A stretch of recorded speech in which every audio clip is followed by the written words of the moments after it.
Alright, EA Ermor, turn 33. We finished research in Conjuration 5, mostly for the fire elementals. We do get Lars from that as well, which we're planning on taking advantage of pretty much immediately. We're summoning in some horned serpents, which are not great. They're just, big old snakes. But they do have a lot of hit points, so I'm hoping that these guys will soak up some of the mind blasts that, our sacred cavalry were eating in some of the earlier battles, continuing to twice mourn. And continuing to lose territory and, missing with some side searching, of course. Neither of these are particularly interesting, so we have a small raid out in his territory. This is near his capital, and then this is closer to our territory. His pretender split out and, took a relatively lightly defended province. This is a little interesting because we are planning on breaking out this turn, so we kind of want to fight his pretender in our dominion on top of our fort. On the other hand, if we can defeat his army without his pretender, that would be nice. So a bit of a mixed bag there. And then some famine, we lose some people, there's a little bit of death, that's okay. And then people preaching that labor is for the wicked, not the worst thing, for misfortune. And then we can see he didn't quite get the crack. That's probably because the pretender moved off this turn. He was very close in terms of the siege strength that he needed to break it down. And then Marverni was eliminated. Don't really know what happened there. And I'll catch you guys after the cut. All right, so this is the situation and what we're doing about it. Pretty much almost everything is involved in just a massive breakout attempt. This actually isn't even everything that's involved. We're bringing, a bunch of stuff from our capital. We're actually risking the death 4 in this battle, which, looking back on this, not so sure that's a great idea. These are very useful and fairly rare, but he is going to be very useful in this battle. Death 4s are useful in lots of different ways.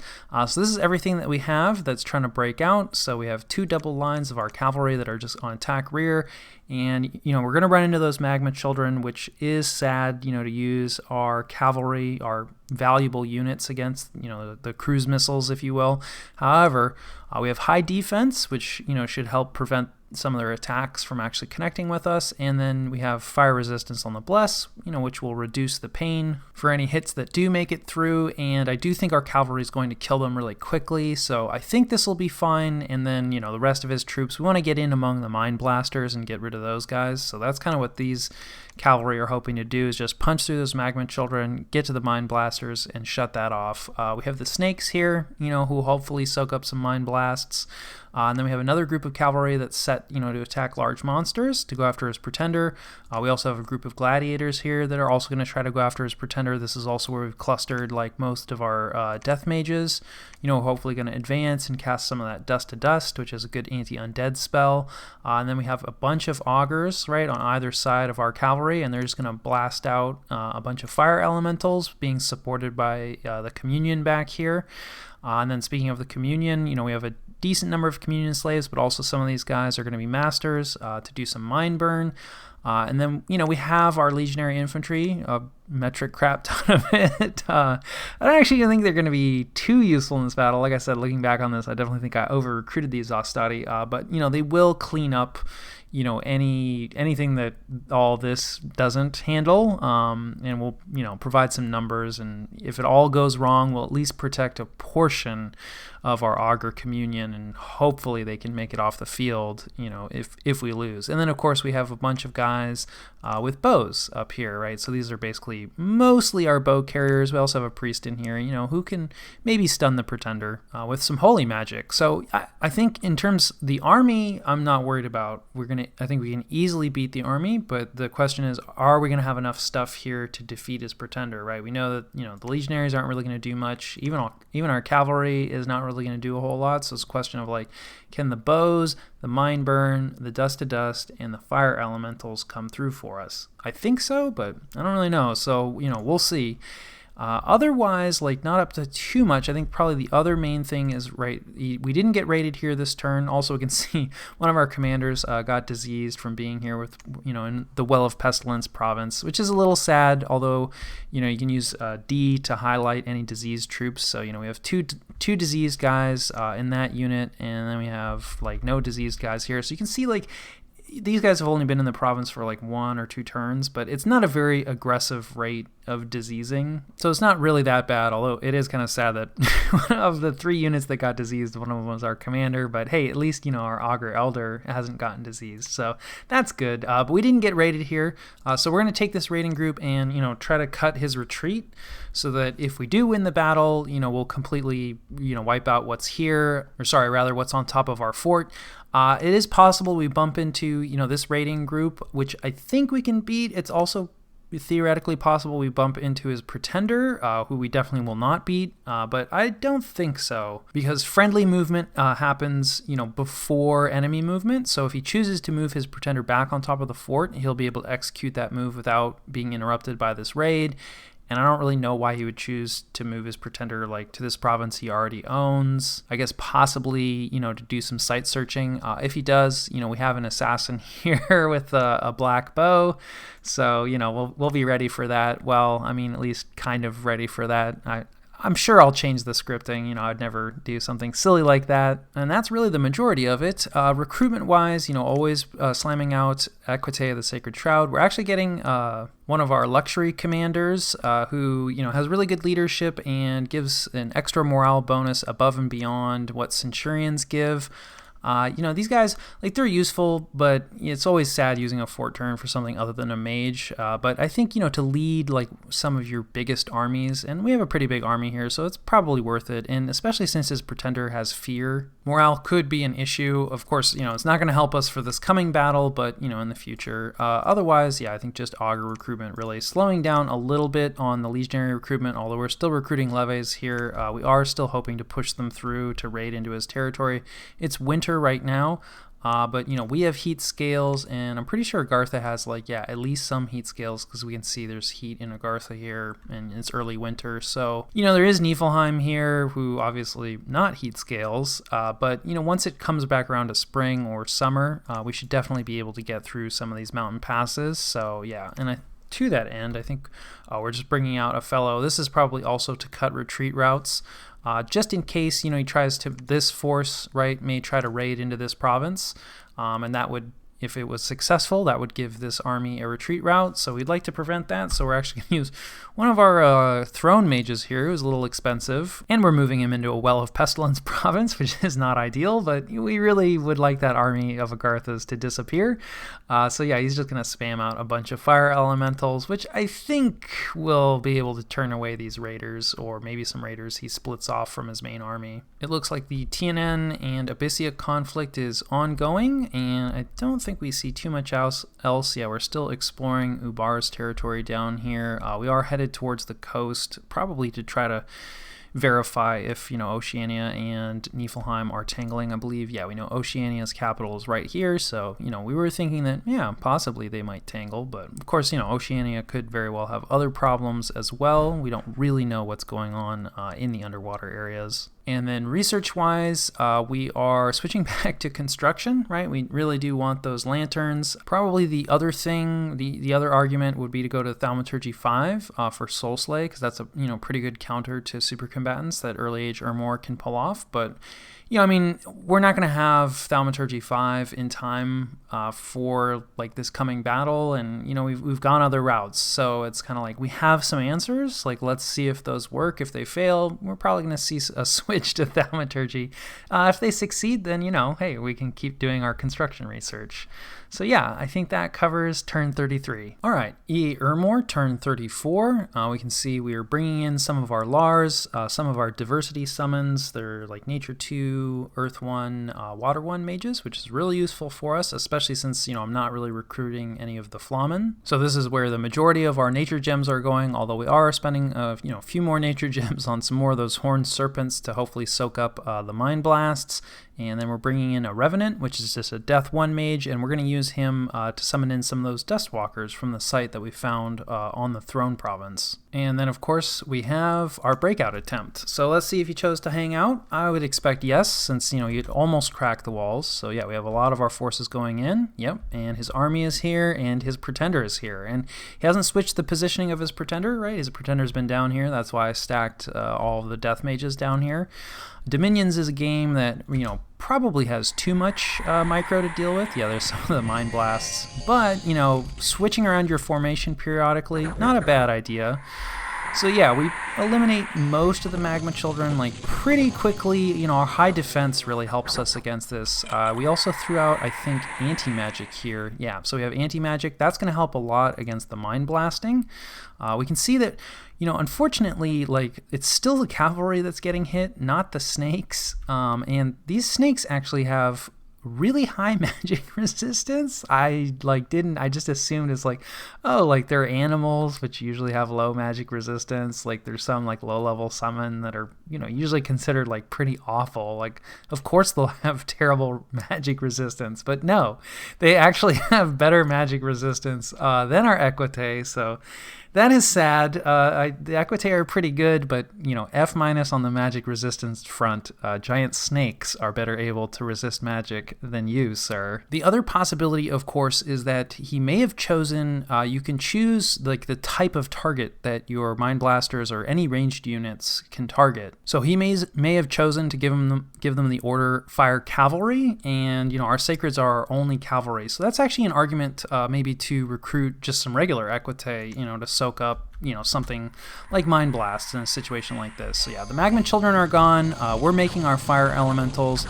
Ooh, that was Curse of Stones, probably where some of those Earth Gems went, which is a fatigue play and unlikely to matter in a battle like this unless we get hung up on his Pretender. But I think even then, like, the morale stuff is going to kick in first. And let's see if any of our Mind Burns have been hitting this guy. Yeah, so we have been hitting him with Mind Burns, so that's cool that the Augurs are picking the right target here. But he is resisting the effect, right? He has, you know, decent magic, no, actually not great magic resistance, but, you know, we just have regular Augurs with like no penetration gear or anything like that. This guy actually has fairly high fatigue. What else has he been casting? Okay, so yeah, he's just been buffing himself up, you know, to do his super combatant stuff. So it must have been one of the other casters that cast Curse of Stones. But now we're among the Mind Blasters, so that should be shut off soon. And this is also where his casters were. Yeah, there's the line of them. So some Earth Grip going down, that's very cool. We're making just a ton of Fire Elementals. Probably too many Fire Elementals, truth be told. That had crossed my mind when setting up this battle, but I figured, you know, better too many than too few. We have a lot of Mind Burns going off against his Pretender now. Not really doing any damage, though. So Mind Burn is not really looking like an effective answer against this guy, and really just sort of a questionable answer in general without, like, you know, penetration gear. Again, we don't have very high level Astral Mages, so I thought they were going to get a bonus because they were in the Communion, right? So their effective level off the Communion is relatively high, but it doesn't really look like it here in the case of these penetration rolls. So Mind Burn is not really working out. It looks like he put up Darkness. Yeah, so he put up Darkness, which is really cool because most of our stuff cannot see in the dark, and of course, like, he can. However, it is a very fatiguing spell, so, you know, he is really asleep right now. Now he has Soul Vortex up, so, you know, his fatigue is going to drop down really quickly as he drains our Equite with their, you know, sub-horned serpent magic resistance. But Fire Elementals do not care about the dark. Unfortunately, again, our infantry is mostly just getting in the way at this point. We do have some of our guys advancing with crossbows, although I suspect they've probably just been shooting at the army, right? But now we're to the phase where it's just his Pretender. And now it looks like we are starting to get some damage through, although, of course, you know, he does have regeneration, although it looks like only 10% from the Bless, so it looks like, he cannot be blessed because he's in our Dominion, so that's just from the spell personal regeneration. So our cavalry is getting occasional chip damage, but most of the damage that's coming through is coming from the Mind Burns, so they don't hit very often, but when they do hit, they hit for not a lot of damage, but some damage. You can see he's regenerated back up, though, and he's awake now, which isn't that big a deal because, you know, he just has the one attack. And now, unfortunately, like, our Fire Elementals, which are probably going to be the most effective thing that we have to kill him, you know, can't actually get to him because we have too much other chaff here. So this isn't a fantastically scripted battle, but we do manage to get the kill. And so it is actually a mind burn that gets the kill. I think it's this last one just for 1 point of damage. But we got a pretty lucky damage roll here for 22 points of damage earlier. So the mind burns weren't amazing, but they were definitely better than the legionary infantry and our cavalry. Combined with his low hit points from being inside of our dominion, this does work out for us. But unfortunately, we do spend a ton of gems on fire elementals, which don't really do much for us. I don't think our arrows, our crossbows really did anything. They at least, were getting close enough that maybe they could have had an effect. So yeah, wasn't threw a lot of things together, and they didn't really work together super well. So not the best battle ever. We lose a commander, probably who was carrying, Just Man's Cross, which we do find, luckily. We lose 22 of our sacreds, which really does hurt. 13 of the legionary infantry, that's fine. A few other random things. And Agartha pretty much gets wiped out. Of course, the Pretender being the most important thing, and really the gear on the Pretender, because of course his Pretender is immortal. And so we'll come back in 3 months. So 3 turns from now, he's going to pop back up on his capital, which is not good for us. But we at least have 3 turns of respite. And the other thing that happened is there was this battle, and this is where we were trying to cut off the retreat route. And let's take a look. Yeah, there's no PD, and so this is definitely a mistake that I've made a couple of times and continue to make. I think especially when you only have one retreat route, you really want to leave some kind of force behind your main army to make sure that something like this can't happen. So we're gonna take this no problem, and of course now that army had no retreat routes, so not a whole lot survived, but anything that did is now gone. So even though it wasn't the cleanest win, that's still a huge swing in the war, obviously. We were on the back foot, and now Agartha is back on the back foot. And we had a couple of unexpected events. Soul contract gained. That's actually nice and kind of interesting. So you can use this to just summon in some devils. So we'll definitely want to take advantage of that. And then, there's some naked people singing and dancing, and they don't believe in us, but that's fine. And then one of the nice things, if you have fortune tellers, is sometimes, you'll get to know about events ahead of time. And 6 months from now, for unknown reasons, magic seems to be leaking from the world. So, probably we'll move a little bit into drain. This will probably affect worldwide magic and drain scales, which not super relevant, but hey, at least we know it's going to happen. And I'll catch you guys after the jump. All right, so this is the situation and what we're doing about it. We are advancing, having won that major battle. So we're gonna split out, our fellows who cut off the retreat. We're gonna, send half of them roughly over here to do some raiding, and then the other half over here, do more raiding. We're moving forward just with some of our stuff. So the Mind Burn Communion, as well as anti-magic, a lot of our mages, a lot of our slower moving stuff, just covered mostly by some of our equite. Not really expecting Agartha to move out, right, considering they just lost most of what they have. They do have quite a few magma children summoned in here on their capital, so it's not like they're defenseless, and they still have some mages, but I think it's unlikely that they're going to try to contest, this province at this point. But if they do, I think we have enough stuff here. We should be able to take it out, and then, of course, our faster, legionary infantry, along with the rest of our sacreds, will join what we've moved out next turn to jump on top of Agartha. And this is mostly just to avoid starvation in this province. There's not that many supplies, and I think I've moved through here twice and starved. So hey, at least I'm avoiding it this time. And then of course we are sneaking a bunch of assassins on top of his capital to do some assassinating. I'm sure nothing will go wrong with that. And then, of course, pushing around site searchers, doing some more recruitment. I think we're doing, more legionary infantry recruitment here because that helped us out so much. Equite recruitment, switching over a bit more to augur elders, which is good. Some scouts. That's kind of interesting. Not sure why I felt the need there, although our scouting information, it's not great right now. A lot of our scouts are kind of tied down, in Agartha. We do have 2 scouts kind of moving over to try to verify the whole Oceania-Niflheim thing. Doesn't really look like the war between Yomi and Niflheim is going on. So yeah, that's actually probably why I'm recruiting scouts over here specifically, because starting to become a bit concerned about is Niflheim really actually busy? And then probably some augur recruitment equipment here as well. Yeah, like I said, we're not too excited about these adepts of the Golden Order, and they are quite expensive, so we will definitely get more of them, but we would also like to stuff this fort full of augers first. We are forging some dwarven hammers with our pretender.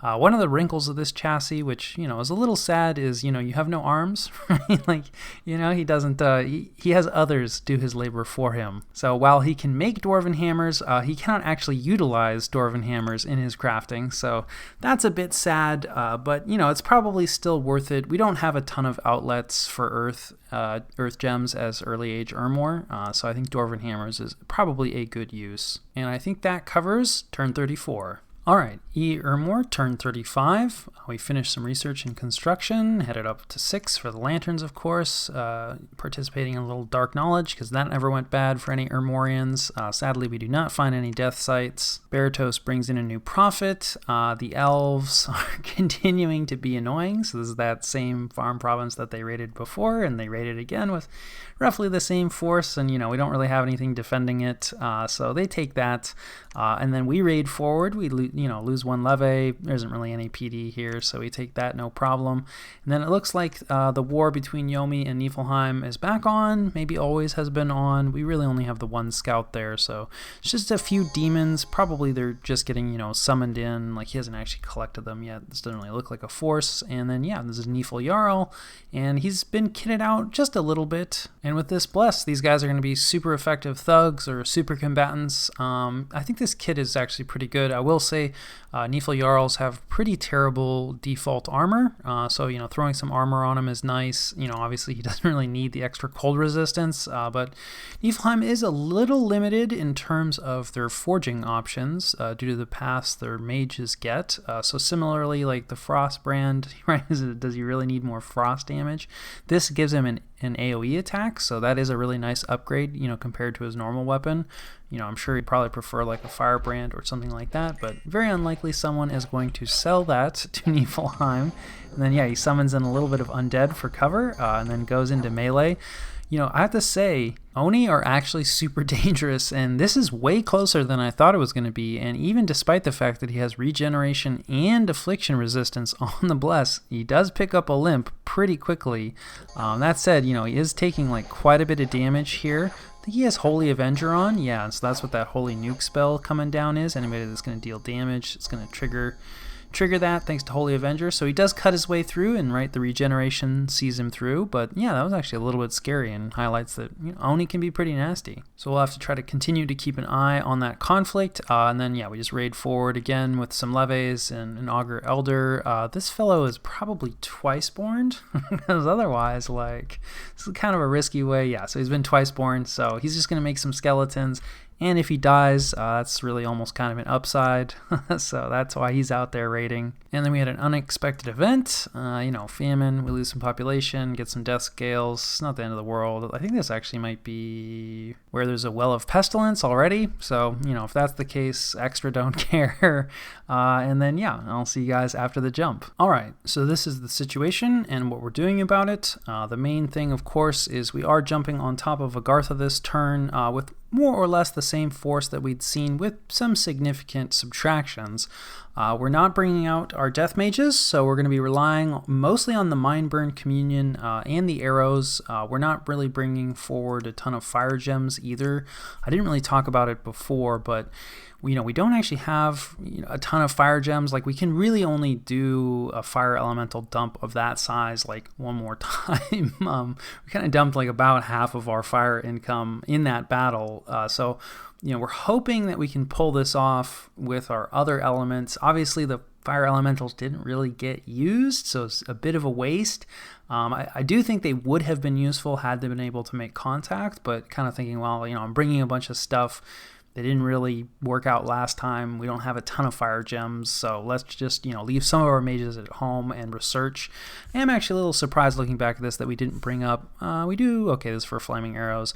We didn't really bring up any of our death mages, so really relying on those bows and the Mindburn Communions. Obviously, we didn't really see a lot of dust to dust in the Pretender's log. There may have been some that I missed, but it didn't really seem, to have a huge effect, so that's, probably why we're not bringing them forward. And then, of course, we have elf problems. You always have elf problems if you border an elf, I find. And, especially in the early age, which has more elves than other ages. Yeah, here's our elf problem. So we're going to send, just our raiding force out to go start taking some of Tianan's territory. And then to make sure that we have a retreat route open, we are sending forward, this is where some of our fire elementals are going. So we've got a small augur communion here that's going to, blast out a few fire elementals. And we've done a small PD dump here, mostly just to tie the elves up. There was no fire resistance on that bless, so I think, the fire elementals are going to do great work against those elven sacreds. Not sure if 4 is going to be enough, but hopefully with this level of PD investment, maybe should have split off some of our legionaries, to help support this group. But, this is what I went with. We're also doing some patrolling on top of our fort, also mostly, fire elementals, small, PD dump here, maybe medium PD dump here.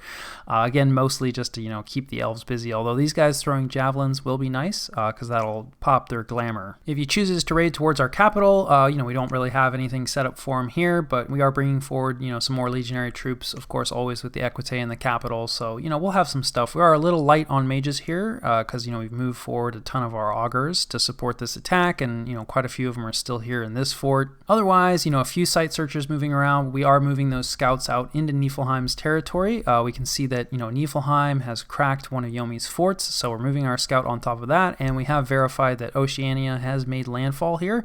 So it does look like Oceania and Niflheim are fighting, but there isn't like a huge, right, we have our other scout down here. So there's not like a huge Oceania land presence that we've detected just yet. So I'm not sure if that's still ongoing, but we at least know that, Niflheim is now fighting Yomi, so feeling a little bit better about that situation. And then I think probably the last thing of note is we are doing some assassinating this turn, so hopefully that'll go swimmingly. And yeah, I think that covers turn 35.